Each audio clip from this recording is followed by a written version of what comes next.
Did you know in boxing there are 3 distinct styles that sort of work like rock, paper, scissors? Each one trumps the other in some way. Just like the trio of Muhammad Ali, George Foreman, and Joe Frazier, how they all beat each other. They are great representations of each of these 3 styles. And in this video, I'm going to go over which style you might be and how best to box according to that style, your strengths, your weaknesses, so that you can more likely win more fights or more spars, or just be a little bit better of a boxer. Just a quick disclaimer before we start, you don't necessarily identify with one exact style. You probably overlap a few, but there'll be one that you're predominantly associated with.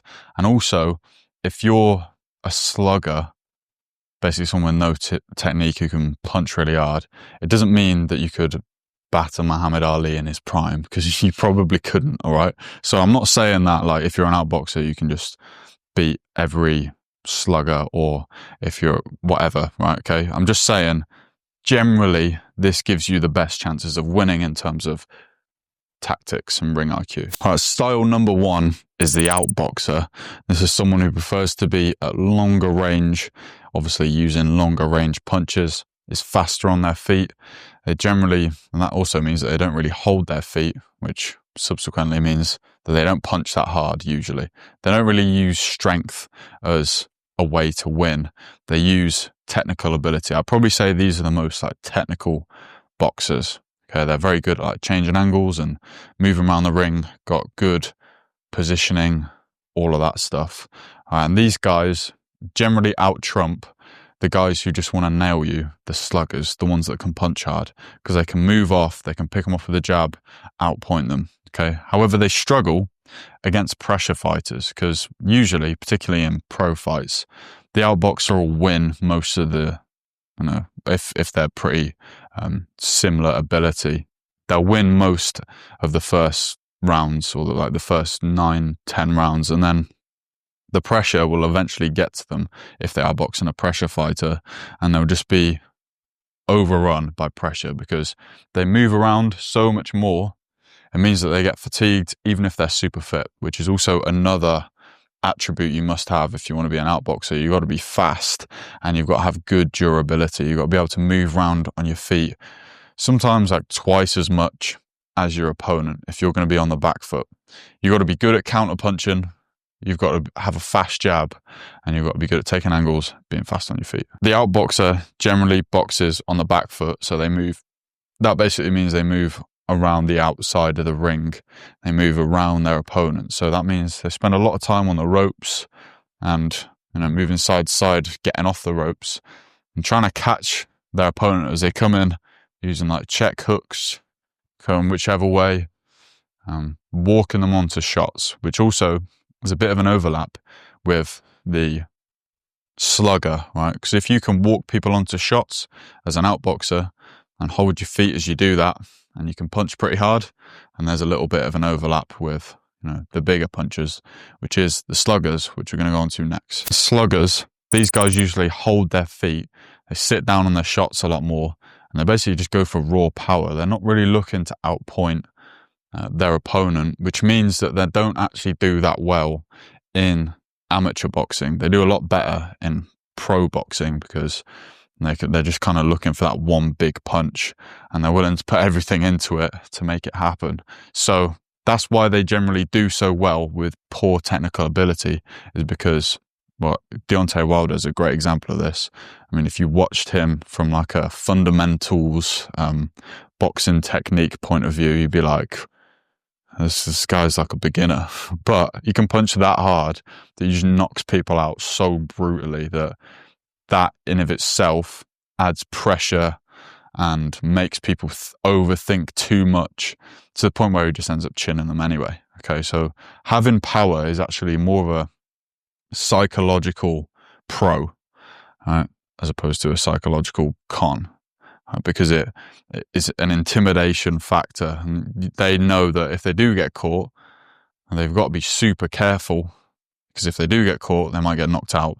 And if you're always being too careful, then you actually end up achieving the opposite, right? When you're thinking about being smacked in the face really hard and knocked out cold on the floor, probably more likely to happen, right? So the slugger's strengths and the slugger's weaknesses.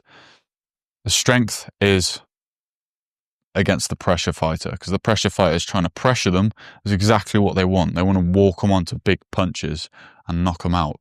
Whereas the outboxer is always moving around, and because they're generally bigger guys for the weight class, they're always like just following them around everywhere, and they're just getting picked off because they've got a lesser technical ability than the outboxer. Whereas the pressure fighter is always coming forwards. It's exactly what they want, so they can walk them onto bigger punches. Of course, if the pressure fighter has, a lot of power as well, then it's just going to be a really great fight.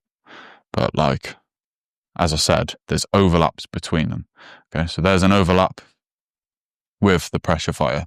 They can also be a lot stronger, a bit more sat down on their punches because they're always coming forwards, which is why they generally trump the outboxer. They usually overwhelm the outboxer. And in amateur boxing, you know this too well, because in amateur boxing, I've seen this happen so many times, where there's a really technically proficient outboxer who's just like catching them with punches as they come in, like all the time, just making the pressure fighter look shit, in my opinion. But because the judges have been told to judge in a way that favors the boxer who's trying to push the bout and make the bout happen, they usually favor the pressure fighter who comes forward all the time, and they end up winning because they're just trying to make things happen. Whereas the outboxer's just sat there like, come on, and trying to catch them. All right. So that's what happens in the amateurs, but in the pros, usually they'll get outpointed pretty much the whole fight, and then the pressure fighter will eventually just overwhelm the outboxer, and that's where they can win, right? Usually by stoppage or knockout. And then the weaknesses of being a pressure fighter is that if they're trying to walk down someone who can punch hard, then they're just amplifying their opponent's punch power, because they're coming towards their knuckles instead of the outboxer coming away and taking away the power of a slugger. They're coming towards it and just increasing the power of it. And if the slugger can time them well, then that means that they're probably going to get knocked out. So pros and cons of each style. Right, so we've got a little analogy here. We've got rock, paper, scissors. We need to imagine that the slugger is the rock, the pressure fighter is the scissors, and the outboxer is the paper. Okay, they work in the exact same ways. Each one trumps each. The slugger, the rock, trumps the scissors, which is the pressure fighter.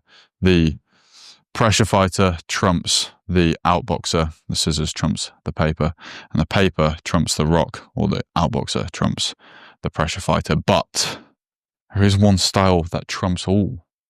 All right, and that is the boxer puncher, someone who's technically proficient going forwards, backwards, and can punch hard, and is adaptable and knows how to work with each style, knows how to beat each style. That's generally called the boxer puncher. A good example of this would be Floyd Mayweather when he was a little bit younger. Just guys that are like super smart in the ring. And I'd like to think at least that is the style I'm teaching in Hybrid Warrior Elite, teaching people how to be adaptable. The hybrid style, right, is a blend of all these different styles. So if you're interested in learning, you know where to go. Top link in the description, hybridwarriorelite.com. All right, goodbye. Hope this was useful. Makes you understand the game a little bit better.